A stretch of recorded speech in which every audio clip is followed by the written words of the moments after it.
अभी बिहार का सबसे विश्व प्रसिद्ध मंदिर पटना का महावीर मंदिर है, जैसा आप सबों को ज्ञात होगा। वहाँ के जो पूर्व के सचिव अभी वर्तमान सचिव हैं, उन्होंने बहुत अच्छे विकास के कार्य वहाँ के किए हैं। लेकिन वहाँ के जो दलित पुजारी फलारी सूर्यवंशी दास जी थे, जिन्होंने भारत के प्रथम दलित पुजारी का उनको गौरव प्रदान किया हमारे बिहार की जनता ने। बिहार की सैकड़ों हजारों जनताओं ने उन्हें प्रणाम करने से पहले कभी उनकी जाति नहीं पूछी कि आप किस जाति के हैं। वैसे साधु को, फलारी सूर्यवंशी दास जी को दुर्व्यवहार करके वहाँ से भगा दिया जाता है, और जिसकी सूचना उन्होंने अखाड़े में दी। अखाड़े ने वहाँ के सचिव को बुलाया भी, और अखाड़े ने जो भी पत्राचार किए हैं, उन्होंने कभी अखाड़े ने दावा नहीं किया कि हनुमान मंदिर हनुमानगढ़ी का है। हाँ, उन्होंने दावा ये अवश्य किया है कि हनुमानगढ़ी की परंपरा वहाँ चलती है, जिसका स्वीकार उन्होंने खुद कई एक वीडियो में उन्होंने खुद किया। तो उन्होंने जो फलारी सूर्यवंशी दास जी के साथ जो अन्याय किया, वो हम लोगों के हिसाब से साधु संत इसका विरोध करते हैं। अखाड़े ने इसका संज्ञान यहाँ के सरकार को भी पत्र लिखा, बिहार राज्य धार्मिक न्यास अध्यक्ष परिषद को भी उन्होंने अखाड़े के द्वारा लेटर आया, लेकिन अभी तक उनके ऊपर कोई कार्रवाई नहीं की गई है। ये बहुत दुख का विषय है। एक और आरोप है, मंदिर में लगातार उनके परिवार का दखल दिखता है। उनके पुत्र भी, खबर ऐसी मिल रही है कि न्यास परिषद में उनको जगह दिया गया है, तो इस पर क्या कुछ कहेंगे? और जमीन कब्जा करने का भी आरोप है। ऐसी मेरे पास जो जानकारी है, मैं आप लोगों के समक्ष देना चाहता हूँ। जैसा कि योगी अखिलेश्वर दास जी ने कहा कि पूर्व के जो अध्यक्ष, बिहार धार्मिक न्यास बोर्ड के जो अध्यक्ष रह चुके हैं, आखिर उनको फिर से सदस्य बनने की आवश्यकता क्यों? अभी वर्तमान में वो सदस्य भी हैं। जिस व्यक्ति के खिलाफ अखाड़े के को भी नोटिस जारी हो चुका है, और महावीर मंदिर के सचिव को भी नोटिस जारी हो चुका है, वहाँ पे वो उपस्थित भी हैं, सुनवाई भी चल रही है, 6 को उसमें तारीख भी है। लेकिन उन सब को दरकिनार करते हुए उनको पुनः धार्मिक न्यास बोर्ड का सदस्य बनाया जाता है।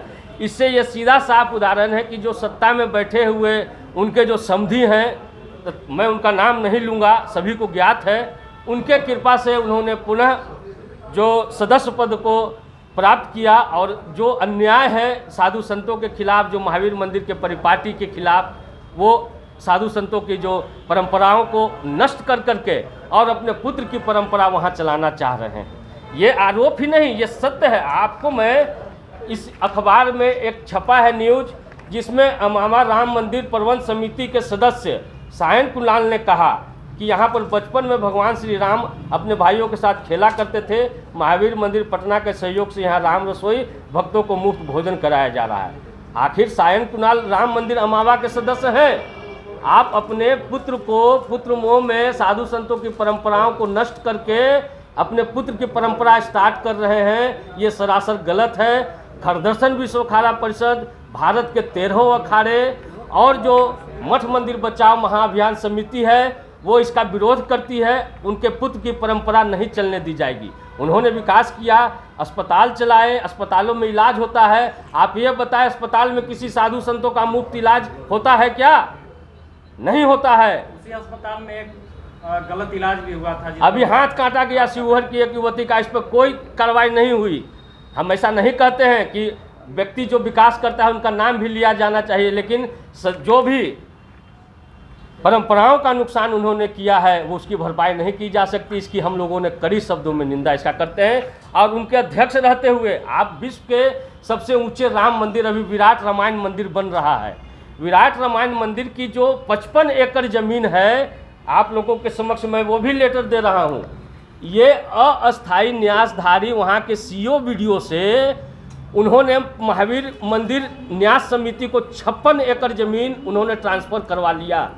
क्या ये कानून सम्मत है? इसकी जांच होनी चाहिए कि नहीं होनी चाहिए?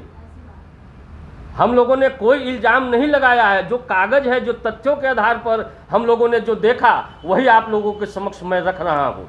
और तो और बिहार में जितने भी मठ मंदिर है, सभी के सदस्यों का, सचिवों का कार्यकाल निर्धारित होता है। आखिर महावीर मंदिर न्यास समिति ने ऐसा कौन सा अमेंडमेंट पास करा लिया कि 30 साल से तो आदरणीय किशोर कुणाल जी वहाँ के सचिव हैं, लेकिन उसके बाद उनका बेटा अब इन्वॉल्व हो रहा है, जैसा कि इस समाचार पत्र में आप लोगों ने देखा।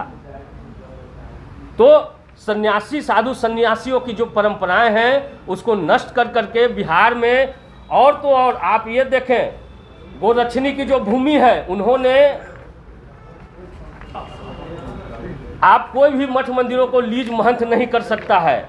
आप ये देखें, इसमें महावीर मंदिर के सचिव ने 66 वर्षों का लीज कराया है। क्या ये कानून सम्मत है? ये सभी डॉक्यूमेंट मैं आप सबको उपलब्ध कराऊंगा ताकि आप लोग डॉक्यूमेंट प्रूफ के माध्यम से आप सभी बातों को जनता के समक्ष रखेंगे। और मैं आपका ध्यान आकर्षण, विश्व प्रसिद्ध इस्माइलपुर में जो विराट रामायण मंदिर बन रहा है, आपको जैसा ज्ञात होगा महावीर मंदिर न्यास समिति के द्वारा जो विश्व प्रसिद्ध विराट रामायण मंदिर के पहले जहां बन रहा था वहां के ज़मीनों का हेरा फेरी, आप देखें वहां की जो 6 बीघा ज़मीन है बेच दी गई।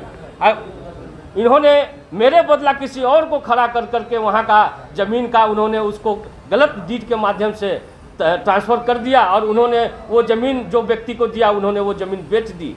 एक तरफ तो आप कानून बनाते हैं कि बिहार के मठ मंदिरों को नहीं बिकने दिया जाएगा, लेकिन उसी बिहार में मठ मंदिरों की संपत्ति को इन अध्यक्ष के कार्यकाल में बेचा गया भी, लीज भी किया गया। इन सब की जांच की मैं मांग करता हूं सरकार से।